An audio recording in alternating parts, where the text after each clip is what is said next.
Good morning students.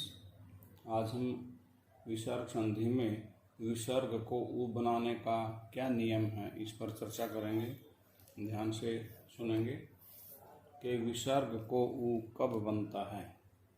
यदि विसर्ग से पहले ए हो, प्लस से पहले विसर्ग और विसर्ग से पहले ए हो और उसके बाद ए हो, यानी कि विसर्गों के बाद भी विसर्गों से पहले ए होना चाहिए।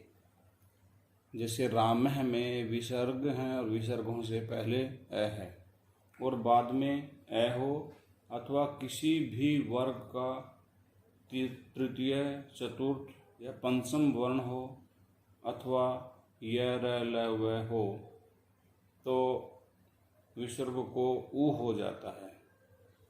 और जब विसर्ग को उ हो जाएगा तो जैसे राम है कि मैं में ए है और विसर्ग को हो गया उ, ए को और उ को फिर ओ हो जाता है।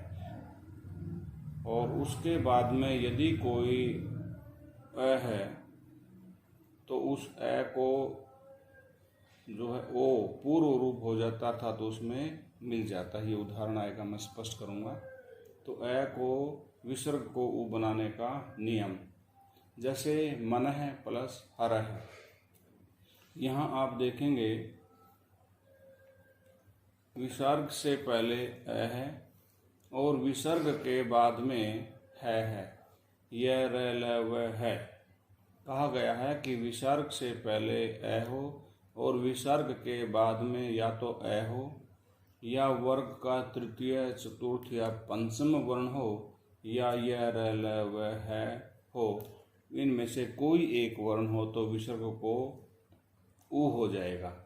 तब यहाँ विसर्ग को उ होगा तो मनः के न में ए है और विसर्ग को हो गया उ, ए के बाद उ हो जाएगा तो उन दोनों के मिलकर के ओ हो जाएगा, तो बन जाएगा मनोहर है।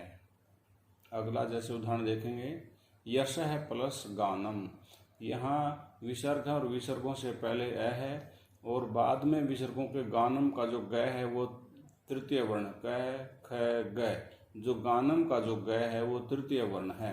तो कहा गया है कि विसर्गों से पहले ए हो और विसर्गों के बाद में या तो ए हो या तृतीय, चतुर्थ और पंचम वर्ण हो या यह र ल व है तो विसर्ग को ओ हो जाएगा, उ हो जाएगा। तो यहाँ बाद में विसर्ग से पहले यश के श में ए है और बाद में गानम का जो ग है तो विसर्ग को उ हो गया और यश के श में ए है और विसर्ग को हो गया उ, ए के बाद उ आए तो ओ हो जाता है।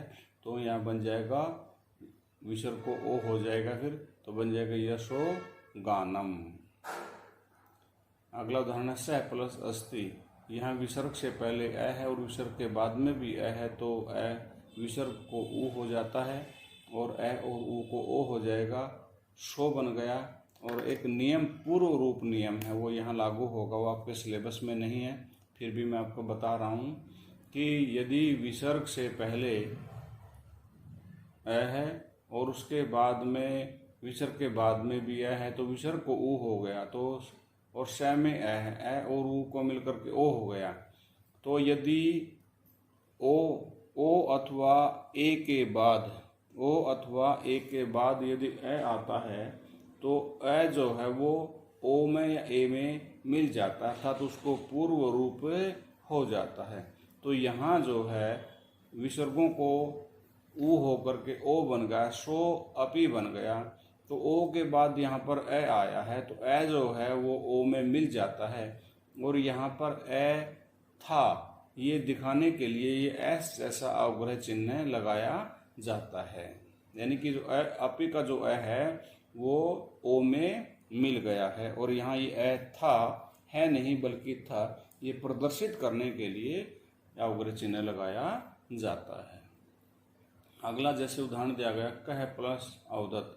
यहाँ विसर्ग से पहले ए है क में और बाद में भी ए है तो विसर्ग को उ हो गया और ए और उ को मिलकर के ओ हो गया, को बन गया। और ओ के बाद ए आ गया तो कहा गया ओ के बाद यदि ए आता है तो ए जो है ओ में मिल जाता है और ए वहाँ प्रदर्शित करने के लिए अवग्रह चिन्ह लगाया जाता है। तो बन जाएगा कौदत। कह प्लस अवदत को कौदत। तो ये आपका जो है विसर्ग संधि का उदाहरण है। इनको आप ध्यान से देखेंगे और इनको रिवाइज करेंगे। धन्यवाद।